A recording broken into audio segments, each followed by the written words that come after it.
Hello viewers, this is Ranjana ma'am and you are watching my channel and your channel as well. And this is another class of spoken English. So in my last class I told you that practice makes a person perfect. I know many of you have acknowledged that y'all may be studying in an English medium school, but still you are not very conversant with this language. You all cannot speak fluently. So yes, I said for this you need practice. You all may be able to write very well. Yes, but then whenever you try to talk, you get tongue-tied. Why? Because you are afraid. Why? Because you don't practice. So what I just said, you need to talk. That is the only way. So talk on anything, talk on a particular topic, because in ICSE, many of you are ICSE students, many of my subscribers I have seen.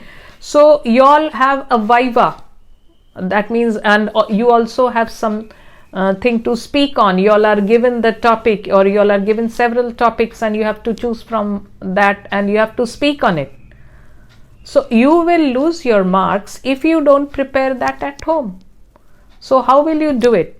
So you can try by going for an introduction. Try to introduce yourself. How will you talk? Suppose someone meets you and you are told to introduce yourself. So the best way to practice is to go for an introduction. So try to think, what are the things I have to say if I have to introduce myself. Suppose you have to face an interview board. It may be you are going to change your school after 10 and you are going to a new school and you have been asked to come for an interview. So what are the basic things that you will be asked? Try to frame the questions as well as the answers in your mind. And then try to find out the answers and speak it out as if you are facing the interview board. You can include your brothers and sisters, or if you have similar friends with the similar difficulties, you can make them as if the interviewers. You can fix a table and then several of your friends only sitting and posing as interviewers, members of the board, and you do it, and then let your friends also do the same. It will help you as well as your friends. So suppose when you enter, first thing to note, just spoken English is not just about speaking. The manner, the confidence, they should be there. So when you enter only, the people who are there at the board, interview board, they are watching you, your gestures, your confidence level. Marks though they have already seen, I have told you before also. So when you enter, come very confidently, and before you enter, you knock and you say, "May I come in, sir? Please may I enter? Please may I come in?" And only when you get the permission, come in. May I enter? Please may I come in? And when you are allowed to come in, politeness again. "Thank you, sir." And unless you are told to sit, unless you are offered a seat, please don't. Wait for them to say so. If they gesture that yes, please sit, yes, then sit. But don't be too smart. Take a chair and then sit down. No, that is over smartness. So once they tell you to sit, then only sit. Otherwise, keep standing. And then suppose they tell you, introduce yourself. Yeah, they'll be looking at the paper and saying, "Oh, you are Mr. such and such. You are Shayanton, or you are Shobik, or you are someone." So introduce yourself. Or they just tell you to introduce. If they just tell you to introduce, then you will introduce yourself by first giving your name.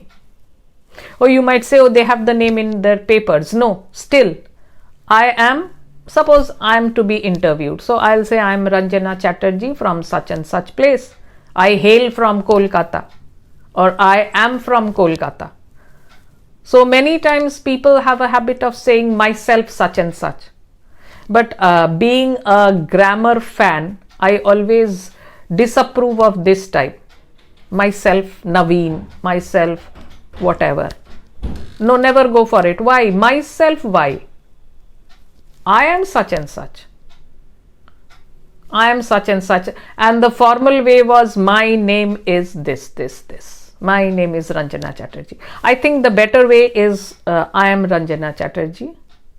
So whatever your name is, so that, and whichever place you belong to, I come from Kolkata, I hail from Kolkata, or if you are in the same town, I am from this town itself. And then, yes, about your family, if they ask you a little about your family, yes, I come from a joint family, I come from a small family. If it is a joint family, who are the members in your family? So you might be asked, can you tell me a little about your family? Yes, I come from a joint family. In my family, I have my grandparents staying with me, and I am the only son. If you have siblings means brothers and sisters, you can say that also. Then you might be asked about your educational qualification, though they have it there, but still they are asking you. So that is a part of your introduction. If you are changing from one school to the other after your board exam, then you might be saying that, yes, I come from St. John's or St. Xavier's or Don Bosco or whatever, Calcutta Boys. I come from this school. I have done my class 10 boards. I have passed my class 10 boards from such and such school, or I have appeared. Maybe the results are not yet out and the class 11 starts. So I have taken my boards from such and such school, and then you are asked which stream you want to take. So if you want to pursue science stream, so why are you appearing in the interview for this school? Why? So you have to give a reason. Why are you changing school? So many times you might want a better opportunity. You think this school provides better opportunity for the stream you want to follow. Suppose you want to pursue a course in humanities, and the school in which you are studying, they don't have it. So you can say that I want to be admitted to this school, or I prefer your school because the subjects which I want to pursue are there in your school. In my school, they have maybe only 2 streams, science and commerce. So if they ask you, why do you want to go for this stream, then also you can have a guideline. I want to become an IAS officer, or whatever. I want to sit for the competitive exams, and for that I want to take up these subjects like history, political science. I want to strengthen my English. So, and I have heard that your school enjoys a very good reputation for this. So I want to change the school. Or it could be that you want to pursue a career in science, and you feel that this school, the science faculty is much better than your school. So since I want to sit for my joint entrance examination, I want to become an engineer. So I need a very strong science background, and your school, I have read in many places that your school, the science faculty is very good. So that is why I wish to change. So you have to give a reason. You just can't change school like that. Okay. And then you might be asked about your hobbies, your co-curricular activities. These are also very important, along with side by side with academics. These are also important. So stepwise you go on chalking what are the things that might be asked when you are sitting for an interview. So whether it is an interview for class 11, or whether it is an interview for a job, or for a promotion, or for a particular place, admission to a higher university, whatever it is, you are the person in focus. So about you, obviously important. So after this you might be asked about your aim. So co-curricular activities, hobbies if you have any. So yes, a man without a hobby, yes, is like a rudderless boat shifting from this to that, like we say a man without an ambition. So yes, you should cultivate a productive hobby. Nowadays many students say, ma'am, we hardly have the time to pursue a hobby. Why? We keep on shifting from running from one coaching to the other. But still, yeah, I understand, this is a fact, but still hobbies can be productive hobbies, like reading. Yes, reading. Why? Because it gives you a broader idea, your imagination power widens. Yes, class 10 people of ICSE, y'all have a poem Television, which is in your syllabus 9 and 10, and if you have already passed, then also you know. Television is a famous poem where the poet really laments that children are not reading books now, they are glued to the TV screen. And now exactly the same, they are not glued to the TV screen but to the mobile screen. And why blame y'all? Even we do the same. So reading is a very productive habit. I always say that in our times coaching was not there. You went to school, you studied, and then you came back and did on your own. Coaching or tuition was meant for weak students. So how did our English develop? We read a lot. Why English? Other subjects also. You read something which is beyond your syllabus, which is not in your syllabus, then also you improve. So reading is a very good hobby. And not only that, stamp collecting, many people have that hobby. So you can say, nowadays I don't know, stamp collecting is really a bit archaic, it's going out of date, but there was a time when stamp collecting was a favorite hobby. Philately. Why? Because there it was also very beneficial. Why? You got to know about a number of countries and their flags and all that. So very productive hobby. Then another is numismatics, so collection of coins. So these are all very engaging hobbies. Gardening, yes, you get to know about plants, so much about plants. So hobbies are always very productive, and yet it keeps you focused. Why? Because an idle mind is the devil's workshop. So if you are told about, you might be asked about your hobbies. Like I had one friend who used to collect newspaper cuttings, the cuttings which he found interesting, he would cut that, and he had a book in which he would paste it. So yes, that was a very nice collection. Something like Believe It or Not. So he would take them and paste them. So he had a very nice collection and it made a good read. So if you are asked about your hobbies, then you will be staying looking at them dumbly if you have not cultivated any hobbies. So yes, and then yes, another thing in today's world which is very important is co-curricular activities. Have you taken part in anything? They are an added benefit to your CV. Academic. After academic, they are an addition. Suppose I give you a reason why they are very important. Suppose there is only one seat empty and there are 3 to 4 contenders having the same marks. You are also one of them. You are stuck at that one seat and you have 2 or 3 people competing with you with the same percentage. So if your co-curricular activities are really something worthy of being mentioned, then there you score much above them and you get the seat, because they'll see, oh, all of them, they have the same marks, but he is good in these things. So you are above the others in this way. Suppose you are good as in sports.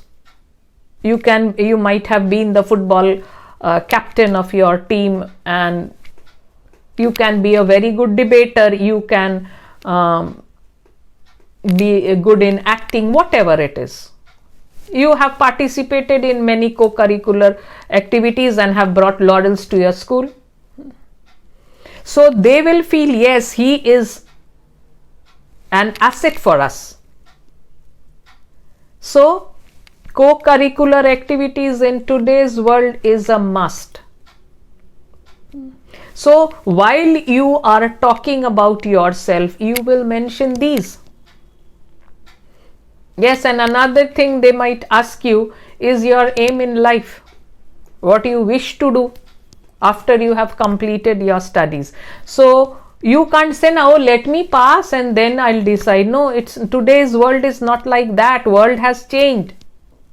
Earlier it was first let us finish the academics and then we'll think which career to pursue.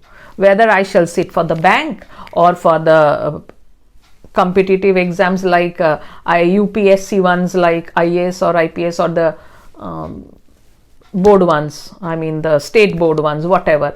No, that is not the way we do it now.